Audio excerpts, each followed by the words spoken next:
കഴിഞ്ഞ ദിവസം നടന്ന ടൗൺഷിപ്പിന്റെ ഉദ്ഘാടന വേദിയിൽ വെച്ച് കൽപ്പറ്റ നിയോജകമണ്ഡലം MLA പൂവിത്തോൽപ്പിക്കാൻ വേണ്ടി ചിലർ ശ്രമിച്ച ശ്രമം തീർത്തും അപഹാസ്യമാണ്.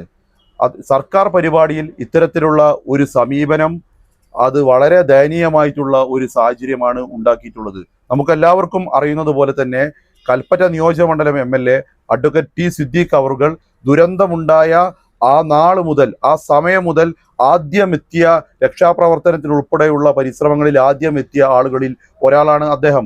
ഒരു ജനപ്രതിനിധി എന്ന നിലയിൽ അവരുടെ രക്ഷാപ്രവർത്തനത്തിനാവട്ടെ, പുനരധിവാസ പ്രവർത്തനത്തിലാവട്ടെ, അവിടുത്തെ വിദ്യാർത്ഥികളുടെ വിദ്യാഭ്യാസ പ്രവർത്തനങ്ങളിലാവട്ടെ, സർവ്വ മേഖലകളിലും ഇടപെട്ടുകൊണ്ട് കൽപ്പറ്റ നിയോജകമണ്ഡലത്തിലും ജില്ലയിലും വലിയ രൂപത്തിലുള്ള ജനപ്രീതിയുമായി അദ്ദേഹം മുന്നോട്ട് പോകുമ്പോൾ വിറളി പൂണ്ട CPM-ന്റെ ജില്ലാ സെക്രട്ടറി ഉൾപ്പെടെയുള്ളവരുടെ ഒരു ആസൂത്രിത ശ്രമത്തിന്റെ ഭാഗമായിട്ടാണ് ഇന്നലെ ഇത്തരത്തിലുള്ള ദൗർഭാഗ്യപരമായിട്ടുള്ള ഒരു സംഭവം ഉണ്ടായിട്ടുള്ളത്.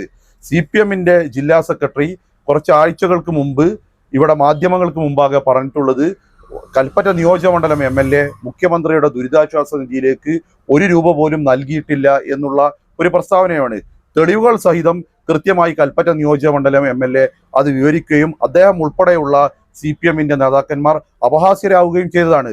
വീണ്ടും അദ്ദേഹത്തെ പിന്തുടർന്നുകൊണ്ട് ടാർഗറ്റ് ചെയ്തുകൊണ്ടിട്ടുള്ള ശ്രമങ്ങളുടെ ഭാഗമായിട്ടാണ് ഇന്നലെ ടൗൺഷിപ്പിന്റെ ഉദ്ഘാടന വേളയിലും ഇത്തരത്തിലുള്ള ഒരു സംഭവം ഉണ്ടായിട്ടുള്ളത്.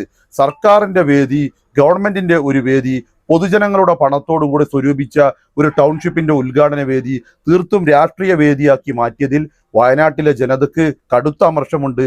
അതോടൊപ്പം തന്നെ ദുരന്തബാധിതർക്കും അതിൽ കനത്ത അസംതൃപ്തിയുണ്ട്. കാരണം അവരുടെ ഒരു വേദി രാഷ്ട്രീയ വിദ്വേഷത്തിന്റെ വേദിയാക്കി മാറ്റിയ ഈ നിലപാടിനോട് വയനാടൻ ജനത ഒന്നടങ്കം പ്രതിഷേധിക്കുന്നുണ്ട്.